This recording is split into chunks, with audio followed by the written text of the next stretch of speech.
Hello दोस्तों, welcome to my channel.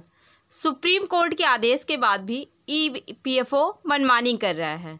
सांसद N K Premchandra ने सुप्रीम कोर्ट के 4 जनवरी 2022 का जिक्र किया। बढ़ी हुई पेंशन का हक न मिलने, समय पर पेंशन न मिलने और प्रो रेटा कैलकुलेशन पर सरकार का कई सवाल भी किया। ठीक है, कर्मचारी पेंशन योजना 1995 के तहत उच्च पेंशन पर एक बार फिर आवाज़ उठ गई।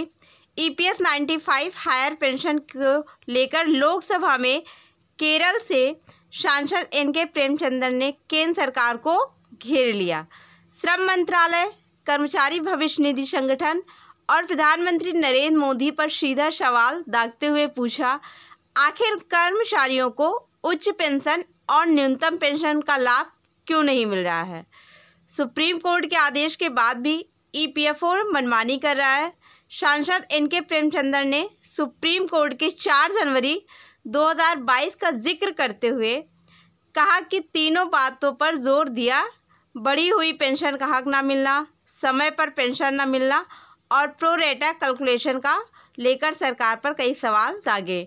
सांसद ने कहा, अभी तक कर्मचारियों को पीएफ फंड से हर माह कटौती होती रही है, लेकिन पेंशन स्कीम के तहत सुविधा नहीं मिल रही है। हर बार पेंशन बढ़ाने की मांग उठती है। श्रम मंत्रालय ने भी पेंशन बढ़ाने की बात कही। इसको बढ़ाने की ज़रूरत भी है। सिफारिशें भी की जा चुकी हैं। मंत्रालय ने ओके किया है, बावजूद बिल नहीं पास हो रहा है ताकि पेंशन भोगियों को पेंशन का लाभ मिल सके।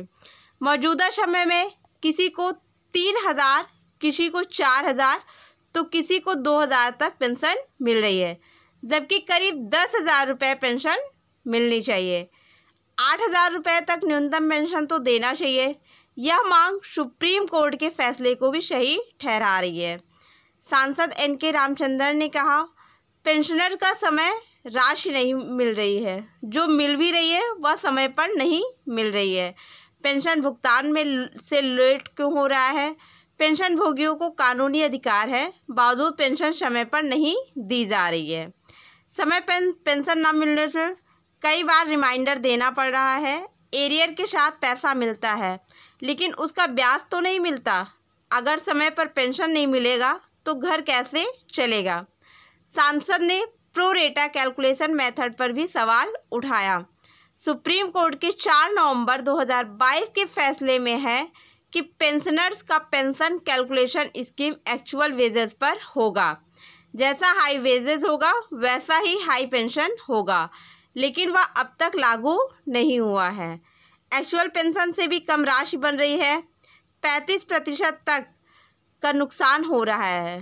प्रो रेटा कैलकुलेशन सुप्रीम कोर्ट को भी नहीं मान रहा है। इस पर भी आपत्ति है। क्या सही प्रतिशत पर पेंशन मिल पाएगी? क्या कोई बैठक होगी? देने की बारी जब आती है तो भेदभाव हो जाता है। कुछ समय पहले भी यह बात आई। Method for higher pension, overpowering the parliamentary provision and disregarding the Apex Court judgment dated 4/11/2022. That is, the pensionable service is divided into two, and the wages is also divided into two. Before 2014 and after 2014, thereby 30 to 35 थी कि high wages पर जो गणना करते हैं, क्या pension भी उतना ही रहेगा जो मिल रहा है। पेंशन कम से कम 10,000 या 8,000 करना चाहिए। 4 जनवरी 2022 को सुप्रीम कोर्ट के आदेश पर अमल किया जाना चाहिए। जितना अंशदान वर्तमान वेजेस पर काटता है, तो फिर क्यों गणना कम करते हैं। जब लेने की बात आई तो अधिक लेते हैं, जब देने की बात आई तो कम देते हैं। ये भेदभाव क्यों। दोस्तों, उम्मीद करते वीडियो आपको पसंद आई। अगर पसंद आई तो प्लीज़ शेयर करना और चैनल को सब्सक्राइब करना ना भूलें।